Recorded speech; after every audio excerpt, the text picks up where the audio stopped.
very good one. So then, what's going on here? Is this voter suppression?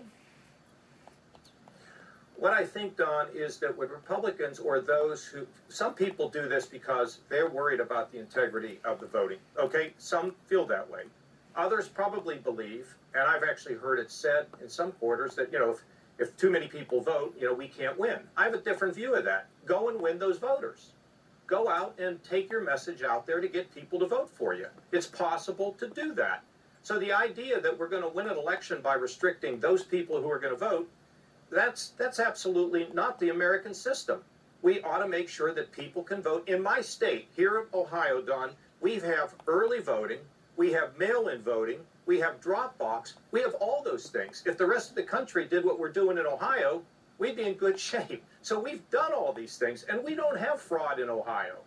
And so, I think that these efforts to restrict this is a reaction to the base of the party and Donald Trump's claims that the vote wasn't fair, and it's been all debunked, including by Bill Barr, the former Attorney General, who everybody criticized and said he was, always sticking up for Trump. In this case, he said no fraud. Oh, I'm glad you said that, because when you said some people, voter integrity, it's real, but why do they think that they're concerned about it? It's because they were fed a big lie. But I want to get this in. I was just talking to Caitlin. I just want to play this moment when she asked the current president about the 2024 election. Watch this. Do you believe you'll be running against former President Trump? Oh, come on. I don't even think about it. I have no idea. I have no idea whether there'll be a Republican Party. Do you? Does he have a point? Will the GOP civil war end the party as we know it? Well, the party is shrinking, Don, and when people are controlled by fear of Donald Trump, that means they don't have ideas, and that gets back to how do you win these voters if we have more and more people vote, particularly minority voters, young voters. You got to have ideas for them. You got to show them something.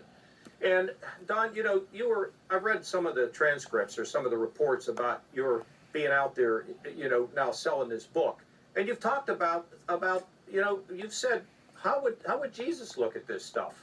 Frankly, everybody deserves a right to their potential. Everybody has a right to be able to express themselves. And when you shut that down, you're violating some of the, not just the commandments of the Constitution of our country, but I think what the good Lord wants. He wants everybody to have a voice and everybody to have an opportunity, and it should not be short-circuited.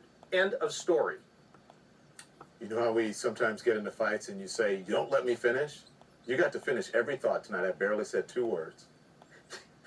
It makes me nervous. I know. So you're my the William F. Buckley to my James Baldwin. There you go. Thank you, John Kasich. I appreciate you appearing, and let's continue these conversations. Thanks so much. Thanks, Don Lemon.